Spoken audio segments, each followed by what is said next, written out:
Hello and welcome to बवाल banking classes. आज हम लोग जीआईबी पेपर 2 में यूनिट 14 करेंगे। मतलब कि क्या है, रिस्पॉन्सिबिलिटी ऑफ कलेक्टिंग बैंक। ठीक है, तो क्या क्या रिस्पॉन्सिबिलिटी होती है कलेक्टिंग बैंक की।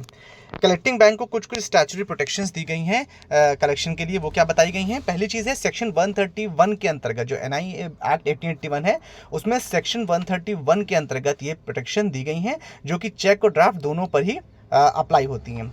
कंडीशन क्या है प्रोटेक्शन के लिए? पहली चीज़ ये है, जो कलेक्टिंग बैंकर होगा वो गुड फेथ में एक्ट करेगा, बिना किसी नेग्लिजेंस के काम करेगा। जो पेमेंट है वो कस्टमर को रिसीव होगा। जो चेक है वो जनरली या स्पेशली क्रॉस होगी। ये सब केसेस हैं प्रोटेक्शन के लिए। ठीक है, कि कब कब एक्ट होगा प्रोटेक्शन।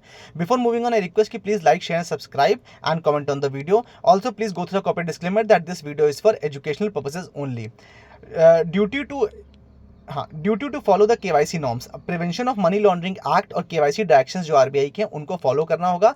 केवाईसी नॉर्म्स के अकॉर्डिंग जो बैंक है उसको कस्टमर का जब भी पेमेंट करना है, सपोज कोई एबीसी ने एक्सवाईजी को चेक दिया है, एक्सवाईजी आपके वहाँ है, उसका अकाउंट नहीं है, या अकाउंट है भी अगर पहले, तो आपको अकाउंट खोलना पड़ेगा। तो पहले क्या होता है कि हम लोग रेफरेंस लेते थे ना अकाउंट्स खोलने से पहले, फिर बाद में क्या होगा कि नई नई ब्रांचेस आप खोल रहे हो, वहाँ पे कोई रेफरेंस नहीं मिल रहा है आपको, कोई एग्जिस्टिंग अकाउंट होल्डर नहीं मिल रहा है, तो आप जो वहाँ के फेमस लोग हैं या जो वहाँ के वैसे लोग हैं उनके आप रेफरेंस ले सकते हो। ये किया जाता है।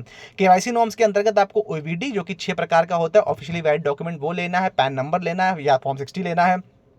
स्मॉल अकाउंट है तो उसमें सब रिक्वायरमेंट्स नहीं है। एड्रेस कंफर्म करने के लिए आपको इलेक्ट्रिसिटी या लेटेस्ट टेलीफोन बिल भी ले सकते हैं, जो कि 2 महीने के अंदर का, 3 महीने के अंदर का होना चाहिए। ठीक है, ये जो भी इंस्ट्रूमेंट होंगे इनको अपैरेंट डिफेक्ट्स के लिए वेरीफाई करने का काम किसका है? बैंक का है। यदि जो बैंकर है वो वार्निंग से भी नहीं जागता है, मान लीजिए किसी उसमें आपको वार्निंग क्लियरली मिल रही है कि भाई ये पेमेंट गलत हो रहा है। फॉर एग्जाम्पल, जैसे मान लीजिए किसी कस्टमर का पेमेंट आपको करना है और आपने देखा कि वो उसका स्टैंडर्ड, सपोज कोई लेबर आता है आपके पास, ठीक है, जो आपको पता है कि ये तो मनरेगा का मजदूर है, लेकिन आपने उसको वो चेक लेके आया 50 लाख की और आपने पेमेंट कर दिया, तो मतलब ये तो आपने सोचा ही ना, आपको पता करना चाहिए ना कि 50 लाख की चेक इसके पास आई कहाँ से, कहीं मिल गई इसको, पड़ी मिल गई, कोई फ्रॉड है, तो आपको उसमें अलार्म आपको मिलना चाहिए। तो कुल मिला करके आपको थोड़ा अलर्ट रहना है, विजिलेंट रहना है, ये कहा गया है इसमें। ठीक है, तो आपको स्टैंडर्ड ऑफ लिविंग कस्टमर का देखना है। With this we have come to end of this chapter. बहुत छोटा चैप्टर था। I hope you like the session. Do like, share, subscribe and comment.